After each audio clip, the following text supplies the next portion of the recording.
जब नदी हिमालय से निकलती है, हिमालय को चीरते हुए निकलती है, वो कभी नहीं पूछती कि समुद्र कितना दूर है और समुद्र तक पहुंच जाती है। वैसे भी आप लोगों का ये मत देखिए कि वैकेंसी कितनी है, आपको लगातार प्रयास करना है, मेहनत करना है, उसमें एक वैकेंसी आपके नाम की होनी चाहिए। इस टारगेट के साथ आपको तैयारी करना है।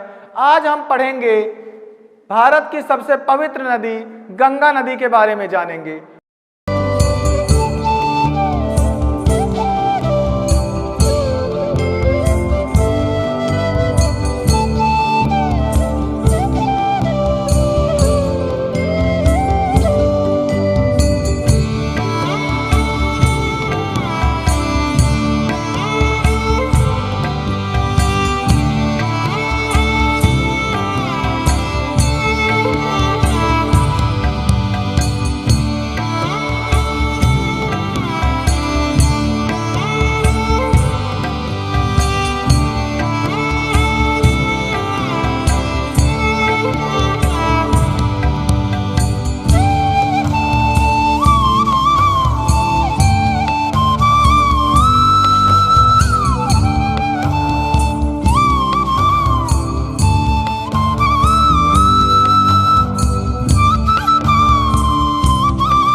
भारत की सबसे पवित्र नदी गंगा नदी।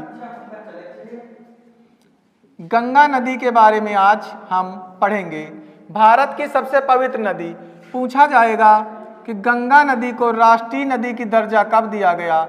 गंगा नदी को राष्ट्रीय नदी का दर्जा 2008 में राष्ट्रीय नदी का दर्जा गंगा नदी को दिया गया। गंगा नदी स्वतः स्वच्छ होने वाली पहली नदी है। स्वतः स्वच्छ होने का कारण है बैक्टीरियोफेज नामक वायरस पाया जाता है। बैक्टीरियोफेज नामक वायरस पाया जाता है। बैक्टीरियोफेज नामक वायरस पाया जाता है। बैक्टीरियोफेज नामक वायरस पाया जाता है जो हानिकारक बैक्टीरिया को खत्म करता है। हानिकारक बैक्टीरिया को खत्म करता है। हानिकारक बैक्टीरिया को खत्म करता है, यानी बैक्टीरिया को खत्म करता है। आप गंगा नदी जब स्नान करने जाते हैं तो बोतलों में जल भर करके लाते हैं, उसको रख देते हैं साल 2 साल के लिए, 10 साल के लिए, उसमें कीड़े नहीं पड़ते हैं। उसका कारण होता है बैक्टीरियोफेज नामक वायरस पाया जाता है जो हानिकारक वायरस बैक्टीरिया को खत्म करता है। गंगा में जो डॉल्फिन पाई जाती है, गंगा डॉल्फिन, गंगा डॉल्फिन को राष्ट्रीय जलीय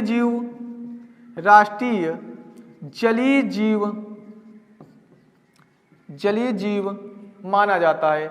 गंगा नदी में जो डॉल्फिन पाई जाती है, गंगा डॉल्फिन, उसको राष्ट्रीय जलीय जीव माना जाता है। गंगा नदी की कुल लंबाई 2525 किलोमीटर है। गंगा नदी भारत और बांग्लादेश 2 देशों में बहती है। भारत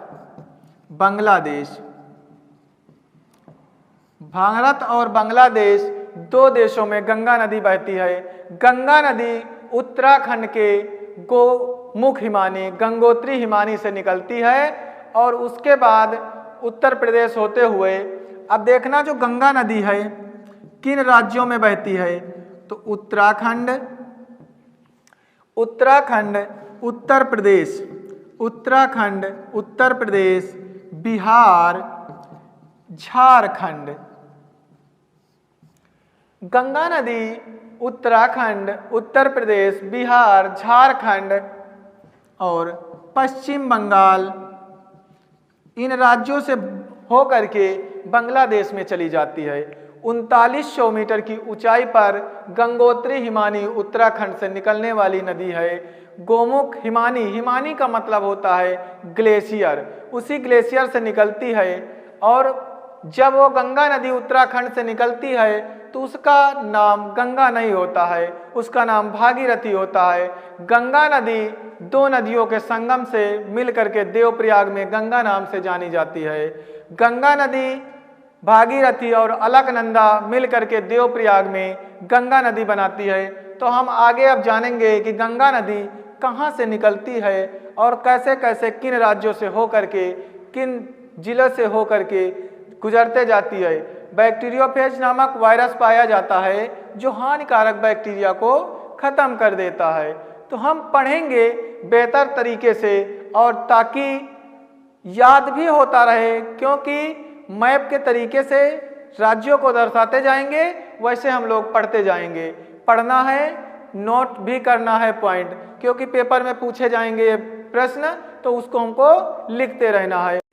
अब हम पढ़ेंगे कि गंगा नदी निकलती कहाँ से। गंगोत्री हिमानी, उत्तराखंड के गोमुख हिमानी से गंगा नदी निकलती है। तो अब हम पहले जानेंगे ये गंगोत्री हिमानी है, गंगोत्री हिमानी। उसके बाद हम जानेंगे आगे शतोपंथ हिमानी। शतोपंथ हिमानी से निकलती है अलकनंदा नदी, अलकनंदा नदी निकलती है, अलकनंदा नदी। अलकनंदा नदी निकलती है शतोपंथ हिमानी से, जो उत्तराखंड में पड़ता है, और गंगा नदी निकलती है गंगोत्री हिमानी, जिसे हम गोमुख हिमानी के नाम से जानते हैं। अब जब गंगा नदी निकलती है तो गंगा का नाम गंगा नहीं होता है, गोमुख हिमानी में भागीरथी नाम से, भागीरथी नाम से जानते हैं। अब यहां से आकर के भागीरथी नदी निकलती है और अलकनंदा नदी, दोनों नदियां मिल करके देवप्रयाग में मिलती है, देवप्रयाग में मिलती है। अब देखिएगा, शतोपंथ हिमानी से अलकनंदा निकलती है, गंगोत्री हिमानी से भागीरथी निकलती है, और देवप्रयाग में दोनों नदियां मिल जाती हैं, जिसे हम गंगा के नाम से जानते हैं। भैया गंगा नदी, गंगा नदी का नाम गंगा कहाँ पड़ा? तो देवप्रयाग में गंगा का नाम गंगा पड़ा। भागीरथी नदी गंगोत्री हिमानी से निकलती है, शतोपंथ हिमानी से अलकनंदा निकलती है। अब देखो क्वेश्चन और एक बनता है कि जो अलकनंदा नदी है किस मंदिर के तट पर है, यानी कौन सा मंदिर पड़ता है? तो बद्रीनाथ। बद्रीनाथ मंदिर जो है अलकनंदा नदी के तट पर पड़ता है। बद्रीनाथ मंदिर अलकनंदा के तट पर पड़ता है। अब अलकनंदा में छोटी छोटी नदियां आकर के मिलती हैं और उत्तराखंड में प्रयाग बनाती हैं। अब देखना कौन कौन से प्रयाग बनेंगे। अलकनंदा नदी भागीरथी नदी के साथ मिलेगी तो देवप्रयाग बनाएगी। भागीरथी प्लस अलकनंदा, दोनों नदियों के संगम को हम कहेंगे देवप्रयाग। पूछा जाए बद्रीनाथ मंदिर किस नदी के तट पर है? तो अलकनंदा नदी के तट पर है। और अगर पूछा जाए केदारनाथ, केदारनाथ मंदिर जो है वो किस नदी के तट पर है? तो अलकनंदा नदी के तट पर बद्रीनाथ है।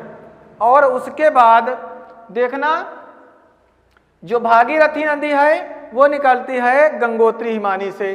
गंगोत्री हिमानी से भागीरथी निकलती है, देवप्रयाग में आकर के अलकनंदा और भागीरथी मिलकर के गंगा बना देती हैं। यानी गंगा को गंगा नाम से कहाँ जाना जाता है? तो देवप्रयाग में। अब मंदाकिनी नदी जो है, मंदाकिनी, मंदाकिनी नदी के तट पर कौन सा मंदिर है? तो केदारनाथ मंदिर मंदाकिनी नदी के तट पर है। बद्रीनाथ मंदिर अलकनंदा नदी के तट पर है। अब देखना कि कितने संगम बनते हैं, सभी उत्तराखंड में बनते हैं। अगर भागीरथी अलकनंदा के साथ मिलेगी तो देवप्रयाग बनाएगी। उसके बाद मंदाकिनी नदी है, मंदाकिनी प्लस अलकनंदा, अलकनंदा मिलती है तो रुद्रप्रयाग बनाती है। रुद्रप्रयाग, पूछा जाएगा रुद्रप्रयाग किन दो नदियों का संगम है? तो भागीरथी और अलकनंदा का संगम जो है देवप्रयाग कहलाता है। मंदाकिनी नदी और अलकनंदा का जो संगम है रुद्रप्रयाग कहलाता है। अगर पिंडार नदी मिलेगी, पिंडार नदी अलकनंदा के साथ मिलेगी, अलकनंदा के साथ पिंडार, उसके बाद धौली गंगा मिलती है, धौली गंगा मिलती है अलकनंदा, अलकनंदा। अब देखना एक नंदाकिनी नदी है, नंदाकिनी नदी मिलती है अलकनंदा। सभी में अलकनंदा ही कॉमन है, सारी नदियां छोटी छोटी नदियां आकर के अलकनंदा में मिलती जाती हैं और प्रयाग बनाती जाती हैं। तो देखना जो पिंडार नदी अलकनंदा के साथ मिलेगी तो कर्णप्रयाग बनाएगी। कर्णप्रयाग में कौन सी नदियों का संगम है? पिंडार और अलकनंदा का। धौली गंगा अगर अलकनंदा के साथ मिलेगी तो क्या बनाएगी? विष्णु प्रयाग, विष्णु प्रयाग।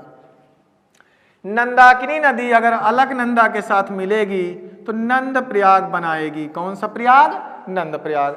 और गंगा यमुना सरस्वती इलाहाबाद प्रयागराज में मिलती हैं तो उसे हम संगम नाम से जानते हैं। अब देखना कि गंगा नाम कहाँ पड़ा? तो देवप्रयाग में पड़ा। अब देखना धीरे धीरे करके गंगा आएगी हरिद्वार में। हरिद्वार में गंगा जब पहुंचती है तो पूछा जाता है कि गंगा मैदानी भाग में कहाँ प्रवेश करती है? तो हरिद्वार से। अब थोड़ा सा इसमें देखिएगा, देवप्रयाग के बाद जैसे ही गंगा नदी बहती है हरिद्वार, हरिद्वार जब आता है तो गंगा नदी मैदानी भाग में प्रवेश कर जाती है। यानी मैदानी भाग में अगर पूछा जाए गंगा नदी कहाँ प्रवेश करती है तो हरिद्वार से। अब अगला एक और देख लेना थोड़ा सा कि एक पड़ता है यमुनोत्री हिमानी, यमुनोत्री हिमानी। हिमानी का मतलब होता है ग्लेशियर, हिमानी का मतलब होता है ग्लेशियर। यमुनोत्री हिमानी से निकलती है यमुना नदी, यमुना नदी यमुनोत्री हिमानी से निकलती है। अब हम जानेंगे कि गंगा नदी को गंगा नाम से कहाँ जाना जाता है? तो देवप्रयाग में। अब देखना उसके बाद गंगा नदी पहुँचती है कन्नौज।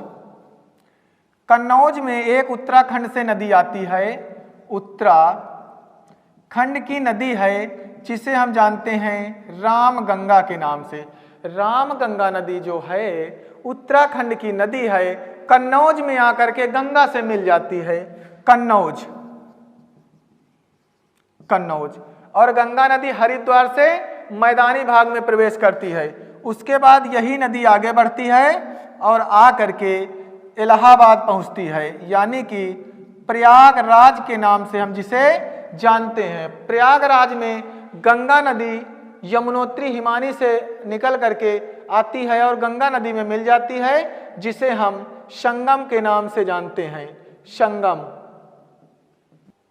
संगम के नाम से जानते हैं। अब देखिएगा अगला और क्वेश्चन क्या बनता है कि यहाँ पर तीन नदियाँ यमुना की भी सहायक हैं। एक है चंबल, बेतवा और केन नदी। चंबल, बेतवा और केन नदी।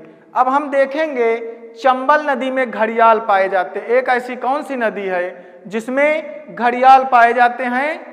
तो वो चंबल नदी है। अब चंबल नदी को देखना कि ये कहाँ से निकलती है? तो इंदौर से निकलती है। चंबल नदी इंदौर से निकलती है। अब विंध्य के पर्वत से निकलती है, विंध्या के पर्वत से निकलती है बेतवा नदी। और केन नदी निकलती है कैमूर की पहाड़ी से। कैमूर की पहाड़ी से कौन नदी निकलती है? केन नदी। चंबल, बेतवा, केन जो नदियां हैं वो निकलती हैं एमपी से। तीनों नदियां एमपी यानी मध्य प्रदेश से निकलती हैं, यमुना नदी में मिल जाती है। अगला क्वेश्चन यही से बनेगा कि क्या चंबल, बेतवा, केन गंगा की सहायक नदी हैं? तो जी बिल्कुल हैं, क्योंकि अगर ये यमुना की सहायक नदी हो सकती हैं तो गंगा की सहायक नदी भी हो सकती है। अब देखते जाना, कैमूर की जो पहाड़ी है उससे केन नदी निकलती है, बेतवा निकलती है विंध्य के पर्वत से मध्य प्रदेश से। तीनों नदियां मध्य प्रदेश से आकर के गंगा यमुना में मिलती है। और गंगा की अगर सबसे बड़ी सहायक नदी पूछा जाए तो यमुना नदी है, जिसको हम कालिंदी के नाम से भी जानते हैं। यमुना नदी, यमुना जो है इसे हम कालिंदी के नाम से जानते हैं, कालिंदी नदी के। अब अगला पॉइंट इसी से बनेगा कि संगम कहाँ पर है, तो इलाहाबाद में पड़ता है गंगा यमुना सरस्वती तीनों नदियों का संगम। सरस्वती नदी पुराणों में है जबकि विलुप्त हो चुकी है। अब देखना कि हम संगम तो पहुंच चुके इलाहाबाद, इलाहाबाद के बाद गंगा नदी फिर आगे बढ़ेगी। अब यहाँ से यमुना नदी मिल चुकी, इसके बाद हम बढ़ेंगे आगे के लिए। आगे जैसे ही बढ़ेंगे उसके बाद पड़ेगा गाजीपुर। गाजीपुर, गाजीपुर में आती है गोमती नदी। अब गोमती नदी का भी उद्गम स्थल पूछा जाए तो फुलहर झील पड़ती है। फुलहर झील, फुलहर झील से गोमती निकलती है। अब गोमती नदी का उद्गम स्थल क्या है, तो फुलहर झील है। एक ऐसी नदी है जो कि मैदानी भाग से निकलती है, तो कौन सी नदी है, गोमती नदी। गोमती नदी है जो वो कहाँ से निकलती है, फुलहर झील। फुलहर झील कहाँ पड़ती है, पीलीभीत में। पीलीभीत की एक झील है जिससे गोमती नदी निकलती है और आ करके गाजीपुर में मिल जाती है। सबसे पहले बताएं रामगंगा, गंगा की सबसे पहली सहायक नदी है रामगंगा, जो कि कन्नौज में मिलती है, उत्तराखंड की नदी है। उसके बाद गंगा यमुना सरस्वती तीनों नदियों का संगम प्रयागराज कहलाता। उसके बाद गाजीपुर नदी पहुंचती है। अब देखना थोड़ा सा और आगे बढ़ेगी नदी। अब देखो नेपाल से आने वाली नदियां, नेपाल से आने वाली नदियां कौन कौन सी हैं जो कि गंगा में आकर के मिल जाती हैं। अब गाजीपुर में जो गोमती नदी है, गोमती नदी है, ये निकलती है फुलहर झील से। फुलहर झील से, ये फुलहर झील कहाँ पड़ती है, पीलीभीत में। पीलीभीत। एक मैदानी भाग से निकलने वाली मात्र एक नदी कौन सी है, गोमती नदी। अब उसके बाद गाजीपुर के बाद हम पहुंचेंगे छपरा। छपरा पहुंचेंगे जो बिहार में। मैंने यही बताया था आप लोगों से, गंगा नदी दो देशों से बहती है। पहला देश है भारत, दूसरा है बांग्लादेश। उत्तराखंड से निकलने वाली नदी गंगा उत्तराखंड, उत्तर प्रदेश, बिहार, झारखंड और पश्चिम बंगाल होते हुए बांग्लादेश में चली जाती है। अब ये छपरा पड़ता है। अब यहाँ हम देखेंगे कि नेपाल से कौन कौन सी नदियाँ निकलती हैं। नेपाल देश से, नेपाल से निकलती हैं काली, कर्णाली, काली, कर्णाली, गंडक और कोसी नदी, ये नदियां निकलती है नेपाल से। अब काली और कर्णाली दो नदियां मिल जाती हैं, मिल करके बनाती हैं घाघरा नदी, जो कि आकर के छपरा में मिलती है। इसे हम जानते हैं घाघरा। काली नदी को शारदा नदी के नाम से जानते हैं, शारदा नदी। शारदा नदी के नाम से हम काली नदी को जानते हैं। कर्णाली नदी को हम जानते हैं घाघरा नाम से। इन्हीं दोनों की संयुक्त धारा है, छपरा में आकर के मिलती है घाघरा नदी। उसके बाद और आगे गंगा नदी बहती है और बहते बहते कहाँ पहुँचती है, देखना कि आगे छपरा के बाद पड़ता है पटना, जो कि बिहार की राजधानी है। और एक नदी निकलती है, वो पटना में आकर के मिल जाती है, अमरकंटक की पहाड़ी से निकलती है सोन नदी। सोन नदी निकलती है अमरकंटक की पहाड़ी से, अमरकंटक की पहाड़ी से। अमरकंटक की पहाड़ी से नदी निकलने वाली, अभी तक की नदियां जो बाईं ओर से मिल रही थी, ये सोन नदी जाकर के दाहिनी ओर से मिलती है। अमरकंटक की पहाड़ी से निकलने वाली नदी सोन नदी है। उसके बाद हम गंडक पहुंचेंगे। गंडक जो नदी है ये नेपाल से आती है और ये गंगा नदी में मिलती है सोनपुर में। सोनपुर, सोनपुर बिहार का इलाका है। उसके बाद और जैसे ही आगे पहुंचेंगे तो कोसी नदी आती है, ये मिलती है कुर्सेला में। कुर्सेला एक पड़ता है, कुर्सेला में मिलती है कोसी नदी। बिहार का शोक नाम से जाने जाने वाली नदी कौन सी है? कोसी नदी। कोसी नदी नेपाल से तो आती है, लेकिन इतना बिहार में तबाही क्यों मचाती है? इसका एक रीजन है कि ये मार्ग बदलने के लिए जानी जाती है। कभी ये इधर को बहती है, कभी इस तरफ से बहती है, कभी इधर के आकर के। तो सबसे ज्यादा मार्ग बदलने वाली नदी कोसी नदी है, जिसे हम बिहार के शोक के नाम से जानते हैं। अब देखना, इसके बाद गंगा नदी का थोड़ा सा और आगे बढ़ेगी, जैसे ही पहुंचेगी फरक्का बैराज जो पश्चिम बंगाल में पड़ता है, और यहां से अब देखते जाना कि कौन कौन सी ऐसी नदियां हैं जो कि आकर के गंगा नदी में मिलती हैं। अब बिहार का शोक नाम से कौन सी नदी जानी जाती है? तो कोसी नदी जानी जाती है। अब उसके बाद हम पहुंचेंगे फरक्का बैराज के पास, इसको हम जानते हैं फरक्का बैराज। फरक्का बैराज में आती है एक नदी जिसे हम महानंदा नाम से जानते हैं। महानंदा नाम से इधर से निकलती है दार्जिलिंग की पहाड़ी से।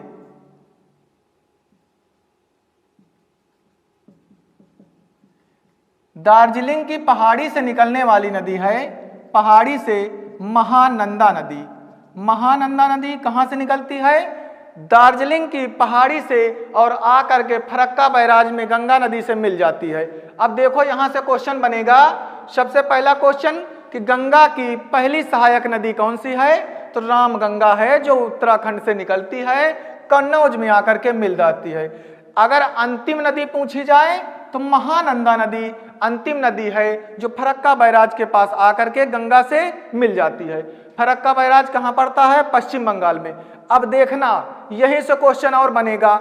हम पहले बताए थे क्वेश्चन कि गंगा नदी दो नदियों का संगम है, भागीरथी और अलकनंदा नदी जो है, अलकनंदा। भागीरथी और अलकनंदा दो नदियों के संगम से कौन सी नदी बनी? गंगा नदी, देवप्रयाग में आकर के। अब यही काम इधर होगा, फरक्का बैराज से दो नदियों का संगम टूटेगा, आगे आकर के दो नदियों का संगम टूटेगा। एक जो बांग्लादेश में चली जाती है उसे हम पद्मा नाम से जानते हैं। बांग्लादेश में गंगा नदी को किस नाम से जानते हैं? पद्मा नाम से। और दूसरी जो पश्चिम बंगाल के क्षेत्र में आती है उसे हम हुगली नाम से जानते हैं, हुगली नदी। अगला क्वेश्चन ये भी बन सकता है कि हुगली नदी के जो पश्चिम बंगाल शहर है वो किस नदी के तट पर है? तो हुगली नदी। अब हुगली नदी में एक छोटी सी नदी और आकर के मिल जाती है, जिसे हम दामोदर नदी कहते हैं, दामोदर नदी।